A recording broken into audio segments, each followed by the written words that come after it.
யாழ்ப்பாணம் இலங்கை வடக்கு மாகாணத்தின் தலைநகரம். யாழ்ப்பாணம் இலங்கை தீவின் வடமுனையிலுள்ள யாழ்ப்பாண மாவட்டத்தின் தலைநகராகும். இது யாழ்ப்பாண குடாநாட்டின் தென்மேற்கு பகுதியில் யாழ்ப்பாண நீரேரியை பார்த்தபடி அமைந்துள்ளது. இலங்கையின் தலைநகரான கொழும்பிலிருந்து 396 கிலோமீட்டர் தூரத்தில் அமைந்துள்ள இந்நகரம் 88,138 மக்கட்தொகையினை கொண்டு 12வது பெரிய நகரமாக விளங்குகிறது. 1987ஆம் ஆண்டுக்கு முன்னர் வடமாகாணத்தின் தலைநகரமாக விளங்கிய யாழ்ப்பாணம் அந்த ஆண்டில் தற்காலிகமாக வடக்கு கிழக்கு மாகாணங்களை இணைத்து உருவான வட கிழக்கு மாகாண சபைக்கு திருகோணமலையை தலைநகரமாக்கிய பின் மாகாண தலைநகரம் என்ற நிலையை இழந்தது.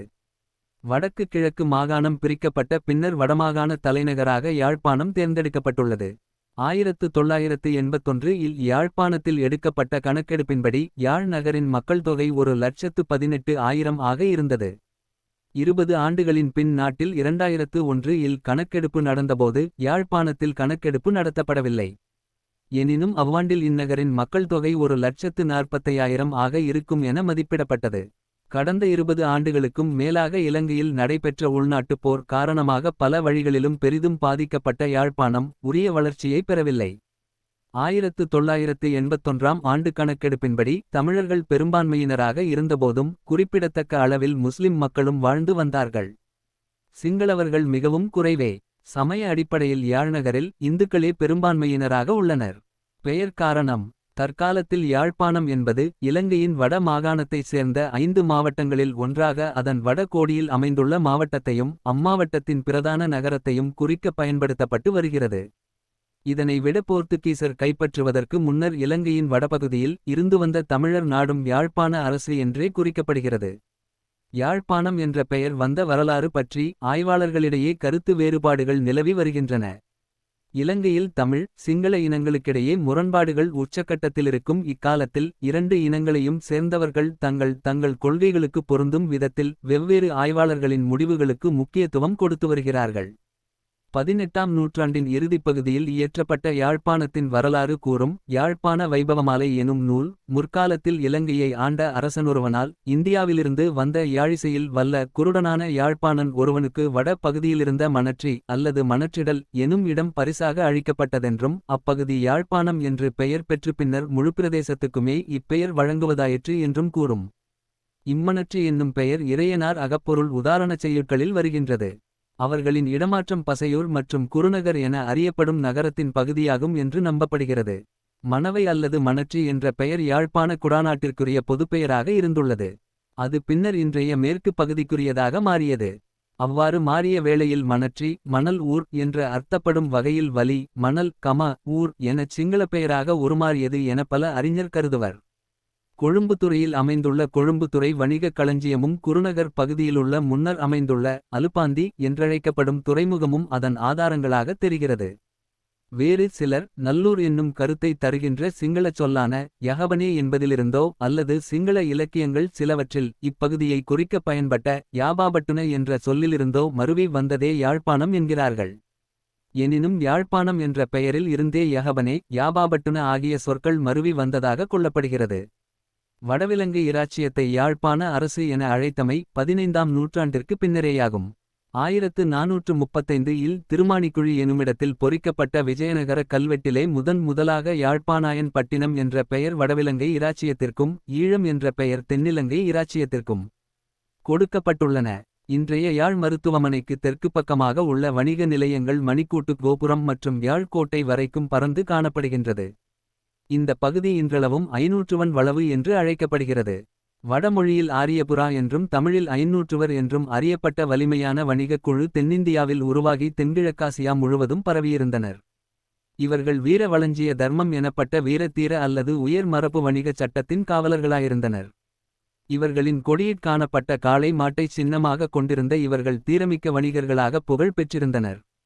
ஜாவகன் சேரி சாவகச்சேரி என மாற்றமடைந்தது போன்றே இவர்களால் உருவாக்கப்பட்ட பட்டினமாதலால் முன்பு 500வன் பட்டினம் என்றழைக்கப்பட்டு பின்னர் ஜாழ்ப்பாண பட்டினம் என மருவி இன்று யாழ்ப்பாணம் என வழங்குகின்றது எனலாம். இந்த பெயரை பின்னர் போர்ச்சுகீசர் ஒல்லாந்தர் முதலானோரும் பயன்படுத்தலானர். வரலாறு. யாழ்ப்பாணம் யாழ்ப்பாண மக்களால் மணிபுரம் எனப்படுகிறது. அங்கு நாகரும் இருந்தமையால் மணி நாகபுரம் என்னும் பெயர் பெற்றது. இந்தியாவிலிருந்து இலங்கை நோக்கி வருபவர்க்கு யாழ்ப்பாணம் ஒரு போது போத்து ஸ்ப்ரவுட் போல காணப்படுதலின் அது போது போத்து எனப்பட்டது. போது போத்து பல்லவம் என்பன ஒரே பொருளை குறிப்பன. 1620ஆம் ஆண்டில் யாழ்ப்பாண அரசு போத்துக்கீசர் வசம் செல்லும் வரையில் அதன் தலைநகரம் என்ற வகையில் நல்லூரே இப்பகுதியில் பிரதான நகரமாக இருந்தது. அக்காலத்தில் இன்றைய யாழ்ப்பாண நகரத்துள் அடங்கும் கொழும்புத்துறையில் ஒரு சிறிய இறங்குதுறையும் பின்னர் போத்துக்கீசரின் கோட்டை இருந்த இடத்தில் முஸ்லிம் வணிகர்களின் இறங்குதுறையும் பண்டசாலைகளும் சில குடியிருப்புகளும் இருந்ததாக தெரிகிறது. 1590ஆம் ஆண்டில் போத்துக்கீசர் யாழ்ப்பாண அரசனைக் கொன்று அவ்விடத்தில் இன்னொரு அரசனை நியமித்த பின்னர் அவர்களது செல்வாக்கு அதிகரித்தது. தொடர்ந்து சமயம் பரப்புவதற்காக வந்த கிறிஸ்தவ பாதிரிமார்கள் யாழ்ப்பாண கடற்கரையோரத்தில் கத்தோலிக்க தேவாலயம் ஒன்றையும் அவர்களுக்கான இருப்பிடங்களையும் கட்டியிருந்தனர். பின்னர் முஸ்லிம் வணிகர்களின் பண்டசாலைகள் இருந்த இடத்தை கைப்பற்றிக் கொண்டு அவ்விடத்தில் முன்னரிலும் பெரிதாக கட்டிடங்களை கட்டியிருந்ததாக தெரிகிறது. இக்கட்டிடங்கள் வழிபாட்டிடங்களாகவும் சமயம் பரப்பும் இடங்களாகவும் இருந்தது மட்டுமன்றி சில சமயங்களில் போர்த்துகீசருக்கான ஆயுதக் கிடங்குகளாகவும் பாதுகாப்பு இடங்களாகவும் இருந்தன. வெளியேற்றப்பட்ட முஸ்லிம்களை யாழ்ப்பாண அரசன் நாவாந்துறை பகுதியில் குடியேற்றினான். கரையோரப் பகுதிகளில் மீன்பிடி குடியேற்றங்களும் இருந்தன. தற்போதைய யாழ்ப்பாண நகரத்தின் மையப்பகுதி அமைந்துள்ள இடங்கள் அக்காலத்தில் சதுப்பு நிலங்களாகவும் பனங்கூடல்களாகவுமே இருந்ததாக தெரிகிறது. 1620இல் யாழ்ப்பாண அரசை மீண்டும் தாக்கிய போத்துக்கீசர் அதனை கைப்பற்றி தங்கள் நேரடி கட்டுப்பாட்டுக்குள் கொண்டுவந்தனர். இதனைத் தொடர்ந்து நல்லூர் தங்களுக்கு பாதுகாப்பு இல்லை என உணர்ந்த அவர்கள் தங்கள் நிர்வாகத்தை யாழ்ப்பாணத்துக்கு மாற்றினர். போத்துக்கீசரின் ஆட்சியின் கீழ் யாழ்ப்பாண நகரம் யாழ்ப்பாணத்தை தங்களுடைய நிர்வாக மையம் ஆக்கிய போத்துக்கீசர் முன்னர் தங்களுடைய தேவாலயம் அமைந்திருந்த இடத்தில் சதுர வடிவில் அமைந்த பெரிய கோட்டையொன்றை கட்டினார்கள். மதிலால் சூழப்பட்டிருந்த இக்கோட்டையுள் கிறிஸ்தவ தேவாலயம் ஒன்றும் வேறு நிர்வாக கட்டிடங்களும் அமைந்திருந்தன. கோட்டைக்கு வெளியே போத்துக்கீசரின் இருப்பிடங்களோடு கூடிய யாழ்ப்பாண நகரம் அமைந்திருந்தது. யாழ்ப்பாண நகரில் அமைந்திருந்த கட்டிடங்களுள் கோட்டையையும் அது சார்ந்த கட்டிடங்களையும் தவிர அக்காலத்தில் யாழ்ப்பாணத்தில் மதப்பிரசாரத்தில் ஈடுபட்டிருந்த கத்தோலிக்க மடங்களைச் சேர்ந்த பெரிய கட்டிடங்களும் இருந்ததாக தெரிகிறது. உள்ளூர் மக்களின் குடியிருப்புகள் இக்காலத்திலும் பெரும்பாலும் நல்லூரை அண்டியே இருந்திருக்கக்கூடும். இன்றைய யாழ்ப்பாண நகரத்துள் அடங்கும் சோனகத்தெரு என்று அழைக்கப்படும் இடத்தில் சிறிய அளவில் முஸ்லிம் வணிகர்களின் குடியிருப்புகள் இருந்ததற்கான சான்றுகள் உள்ளன. இன்றைய கரையூர் பாசையூர் ஆகிய இடங்களை அண்டிச் சிறிய சிறிய மீன்பிடி குடியிருப்புகளும் இருந்ததாக தெரிகிறது. போத்துக்கீசர் யாழ்ப்பாணத்தில் 40 ஆண்டுகளுக்கும் குறைவான காலமே ஆட்சி செலுத்தினர். இதனால் யாழ்ப்பாண நகரம் பெருமளவுக்கு வளர்ச்சி அடைந்திருக்கக்கூடிய சாத்தியங்கள் இல்லை. எனினும் இன்று யாழ்ப்பாண நகரத்துள் பெரிய அளவில் மக்களால் பின்பற்றப்படும் கத்தோலிக்க சமயமும் நிர்வாகம் தொடர்பான சில இடப்பெயர்களும் போத்துக்கீசர் தொடர்பை இன்றும் எடுத்துக்காட்டுகின்றன. 1658ஆம் ஆண்டில் யாழ்ப்பாண நகரம் ஒல்லாந்தரிடம் வீழ்ச்சியடைந்தது. ஒல்லாந்தரின் ஆட்சியின் கீழ் யாழ்ப்பாண நகரம் 1658 முதல் 1795 முடிய ஏறத்தாழ 140 ஆண்டுகள் ஒல்லாந்தர் யாழ்ப்பாணத்தை ஆண்டனர். 10 இதனால் அவர்களின் சுவடுகளை இன்றும் யாழ்ப்பாண நகரத்தில் காண முடியும். போத்துக்கீசர் கட்டிய கோட்டையை இடித்துவிட்டு புதிய கோட்டையொன்றை ஒல்லாந்தர் கட்டினர். இன்று பரங்கி தெரு என்று அழைக்கப்படும் இடத்திலேயே ஒல்லாந்தருடைய குடியிருப்புகள் அமைந்திருந்தன. மிக அண்மை காலம் வரை இப்பகுதியில் ஒல்லாந்தர் கால கட்டிடக்கலையை காட்டும் பல கட்டிடங்கள் இருந்தன. அண்மை காலத்தில் இடம்பெற்ற போர் நடவடிக்கைகளால் இவற்றுட் பல அழிந்து போய் விட்டன.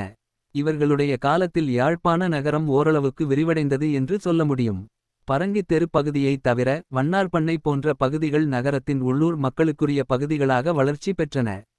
இவர்களுடைய ஆட்சியின் இறுதி காலத்தில் இந்து சமயம் தொடர்பான பிடிவாதம் தளர்ந்ததைத் தொடர்ந்து முக்கியமான இந்து கோயில்கள் சில இன்றைய யாழ்ப்பாண நகரத்தின் எல்லைக்குள் அமைந்தன. பிற்காலத்தில் இப்பகுதிகள் சைவ சமயத்தவரின் பண்பாட்டு மையங்களாக உருவாக இது வழி சமைத்தது. நல்லூர் கந்தசுவாமி கோயில், வண்ணார்பண்ணை வைத்தீஸ்வரன் கோயில், யாழ் பெருமாள் கோயில் என்பன இவற்றுள் முக்கியமானவை. இது போன்றே அடக்கி வைக்கப்பட்டு இருந்த கத்தோலிக்க மதமும் புத்துயிர் பெறலாயிற்று. பிரித்தானியரின் ஆட்சியின் கீழ் யாழ்ப்பாண நகரம் பிரித்தானியர் ஆட்சி யாழ்ப்பாணத்தில் 152 ஆண்டுகாலம் நீடித்தது. இக்காலத்தில் யாழ்ப்பாணம் முன்னெப்போதும் இல்லாத வகையில் சமூக, பொருளாதார மற்றும் பௌதீக வளர்ச்சிகளை பெற்றது. தற்காலத்து யாழ்ப்பாண கல்வி மேம்பாட்டுக்கு அச்சாணியாக விளங்கிய பாடசாலைகள் அனைத்தும் இக்காலத்தில் உருவாக்கப்பட்டவை. யாழ்ப்பாண நகரத்திலிருந்து குடாநாட்டின் பல பகுதிகளையும் இணைக்கும் வீதிகள் அமைக்கப்பட்டன. அத்துடன் யாழ்ப்பாணத்துடன் கண்டி, கொழும்பு போன்ற தென்னிலங்கை நகரங்களுக்கான வீதிகளும் உருவாகின. யாழ்ப்பாண நூலகம் 1935 இல் உருவான யாழ்ப்பாண பொது நூலகம் இலங்கை தமிழர்களின் பண்பாட்டுச் சின்னமாக விளங்கியது. 1981 இல் இந்நூல் நிலையம் சிங்கள வன்முறை கும்பல் ஒன்றினால் 97,000 அரிய நூல்களுடன் முழுவதும் எரியூட்டி அழிக்கப்பட்டது. இன்று இதன் கட்டிடம் மீளமைக்கப்பட்டு புதிய நூல்கள் சேர்க்கப்பட்டிருப்பினும் பல வரலாற்று நூல்களும் பழமை வாய்ந்த கையெழுத்து பிரதிகளும் வேறு பல ஆவணங்களும் அழிந்து போயின. ஆட்சி: யாழ்ப்பாண மாநகர சபை யாழ் நகரை ஆட்சி செய்கின்றது. இது 1865 மாநகர சபைகளின் அவசர சட்டத்தின் கீழ் உருவாக்கப்பட்டது. பிரித்தானியர் அதிகாரத்தை பகிர விரும்பாததால் யாழ் நகர் பல வருடங்களாக யாழ் நகர் மாநகர சபை தேர்வு செய்யப்படாமல் இருந்தது. முதலாவது தெரிவு செய்யப்பட்ட மாநகர முதல்வர் கதிரவேலு பொன்னம்பலம் ஆவார். இலங்கை உள்ளூராட்சி சபை தேர்தல் 11 வருடங்களின் பின் 2009 இல் இடம்பெற்றது. மாநகர சபை 29 உறுப்பினர்களை கொண்டது. புவியியல் மற்றும் காலநிலை: யாழ் ஏரியினால் நகரம் சூழப்பட்டு காணப்படுகின்றது. யாழ் தீபகற்பம் சுண்ணாம்பு கல்லை கொண்டு காணப்படுகின்றது. முழு நிலமும் தட்டையாகவும் கடலிலிருந்து உயர்ந்தும் காணப்படுகின்றது. பனை மரங்கள் இங்கு அதிகமாக காணப்படுகின்றன. தலை அலரி போன்ற மரங்களும் அதிகம் காணப்படுகின்றன. யாழ்ப்பாணம் வெப்பமண்டல மழைக்காட்டு காலநிலையை கொண்டு மிக வறட்சியான காலநிலையுடைய மாதம் அற்று காணப்படுகின்றது. யாழ்ப்பாணம் இலங்கையில் அதிகளவு சராசரி வெப்ப நிலையான 83 பாகை ஃபாரன்ஹீட் 28 பாகை செல்சியஸ் கொண்டுள்ளது. வெப்பம் ஏப்ரல், மே, ஆகஸ்து, செப்டம்பர் மாதங்களில் உயர்ந்து காணப்படும். டிசம்பர், சனவரி மாதங்களில் குளிர்ச்சியாக காணப்படும். வடகிழக்கு பருவப்பெயர்ச்சி காற்றினால் வருடாந்த கிடைக்கின்றது. இடத்துக்கிடம் வருடத்திற்கு வருடம் இது வேறுபடும். யாழ் தீபகற்பத்தின் மேற்கு பகுதி சராசரி மழை வீழ்ச்சி 5 அங்குலம் ஆகும். மக்கள் தொகையியல்: வரலாற்று அடிப்படையில் யாழ் நகரில் தமிழர், இலங்கைச் சோனகர், பரங்கியர் வாழ்ந்து வந்தனர். யாழ்ப்பாண புறநகர் பகுதிகள் பின்வருமாறு: அரியாலை நாயன்மார்கட்டு, குருநகர், சுன்னாகம், நல்லூர், சுண்டிகுழி, நாவற்குழி, திருநெல்வேலி, கோப்பாய், கொக்குவில், கோண்டாவில், மண்டைதீவு, உரும்பிராய், கைதடி, அளவெட்டி.